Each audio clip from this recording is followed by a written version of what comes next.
Nearly 30 years ago, Dinesh D'Souza wrote a book called Illiberal Education. It described in lurid detail how on college campuses the American left had gone from championing free speech to stifling it. Conservatism under Reagan had become a potent force, a liberating, optimistic, and patriotic alternative to the malaise and pessimism of the 1970s. The faculty and the administration of campuses became dominated by liberals who were desperate to turn young minds away from Reaganism in the America he represented, which these activists maintained, let's face it, as inherently racist and sexist because its founders were privileged white men.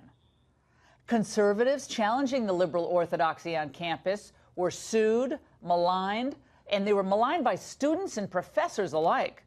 They were subject to disciplinary action and even physically threatened. The ultimate goal was to bully them into silence. Of course, that effort failed. Conservatives probably now see how naive it was to believe that this squelching of free speech would end once they left campus. Instead, the left's propaganda shaped a new generation of young adults who then parroted all that malarkey about the patriarchy, and then they came up with their own new phrases like microaggressions and safe spaces and white privilege. Today, left-wing activists use these terms as bludgeons to intimidate those who disagree with them from entering the dialogue at all. So for all their talk of inclusion, the left doesn't invite more voices to enter the public discussion. Instead, they drive out any dissenting voice and police the dogma of their own creation. Generations later, the chilling effect on free speech in the workplace, in the media, and in society at large is palpable. We all feel it. And the situation may be worsening. A Brookings Institution survey was released last fall of college students' attitudes toward free speech on campus was really depressing. The researchers asked, do you agree with shouting down a controversial speaker who comes to campus? 51% of respondents said yes. And Democrats were far more likely than Republicans to agree with stifling free speech on campus, 62 to 38%. And by the way, women were more likely than men to believe that so-called hate speech is not constitutionally protected. The numbers were 49 to 38%. And by the way, other data indicate that hostility to free expression is starting even earlier than college, meaning these kids are picking it up either at home or in high school, junior high, or in both places. This, too, is super disheartening. It is critical that all of us, regardless of where we fall on the ideological spectrum, recognize the perilous road that we're on. Think about it. If 40 to 50% of the country feels like their right to free expression is less worthy of protection than that of any garden variety leftist, where does that leave our First Amendment? As a shell of its former self is the answer. There is a contraction of free speech all around us, and few seem to even notice. Many of you have become accustomed to editing yourselves, let's face it. Expressing views that just 5 or 10 years ago were considered mainstream can now get you fired. It can cause you to lose a promotion, or you could be branded a hater, or yes, you can get boycotted. Sadly, with people like Christopher Hitchens and Nat Hentoff gone, there are only a handful of true liberals left on the scene to defend the vigorous exchange of ideas. I have been the victim of a boycott of sponsors. I lost a job once. It is wrong. You shouldn't do this by teams. It is the modern way of cutting off free speech. And the goalposts, by the way, are forever moving. Every day, more issues are taken off the table altogether and may no longer be debated at all. So, in other words, if you're against affirmative action, you're a racist. And if you wear a Make America Great Again hat to a gun control rally and get beaten up, well, don't expect a lot of sympathy from the attendees. And if you praise the military skill of Robert E. Lee, You're liable to be branded a defender of slavery in the New York Times. Remember what happened during the campaign when some left-wing nutcases in San Jose got their hands on a Trump supporter? This is the intolerant left in action.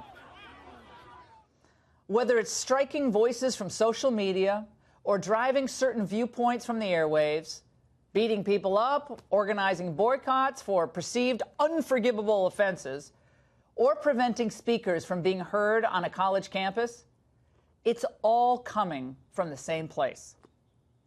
A desperate desire to stop debate by branding your opponent unacceptable and driving him or her from the public square. In just the past week, while I was on my Easter break, we saw more examples of the totalitarian agenda in action. Popular black conservatives, Diamond and Silk, noticed that their Facebook fans weren't receiving notifications of the new content that they were posting. For months, they begged Facebook for answers. Well, on Thursday, Facebook officially informed them, quote, "The policy team has come to the conclusion that your content and your brand has been determined unsafe to the community." Well, they say they were never informed about how their videos or brand were unsafe for their community, or even what the community is. But their fans are still not receiving notifications, and Facebook says there's no appeal. It feels like we're all again in college, that the speech police demand that you change your focus, change your tone, change the subject, or else. Then there was conservative writer Kevin Williamson, formerly a never-Trumper at National Review. He was hired in March by The Atlantic to great fanfare. Well, that all changed last Wednesday when the Soros-funded Media Matters dug up an old podcast where Williamson described abortion as homicide, and he suggested that it should be treated like any other crime, up to and including hanging. That's pretty rough stuff, but so is abortion. The Atlantic editor, Jeffrey Goldberg, announced that they were parting ways with Williamson because, quote, "The language used in the podcast was callous and violent. This runs contrary to the Atlantic's tradition of respectful, well-reasoned debate and to the values of our workplace." Of course, millions of Americans believe that abortion itself is callous and violent, most obviously to the innocent life it destroys. Nevertheless, another non-liberal voice was snuffed out at yet another esteemed publication. My friends, something alarming is taking place. The free speech clause of our Constitution doesn't just apply to speech that the elites deem acceptable. It exists to support speech that is, by its nature, offensive. Offensive to people in power, offensive at times to lawmakers, offensive to Facebook, and even offensive to the cool crowd that thinks abortion is just a sacred right, and that Trump himself is a dangerous dictator. We indeed are reaching a crisis point where cultural walls are now being erected to conscript and still free speech in America. But we cannot let this continue. At the end of tonight's show, I'm going to be announcing my response to this dangerous epidemic and what this show will do in the coming weeks to expose the perpetrators, their tactics, their major players, and their funders. Their efforts are Stalinist, pure and simple. Their objective is a total transformation of American society, not through rational discourse and open debate, but through personal demonization and silencing. True liberals and conservatives should defend the freedom of speech anywhere and everywhere, because the tables can turn very quickly. Today, it's conservatives being targeted, but tomorrow, it could be left-of-center voices as well. I say, let the debate continue.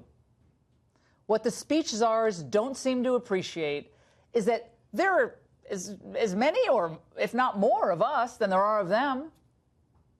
And we will never relent. And we will never give in. Never. And that's the angle.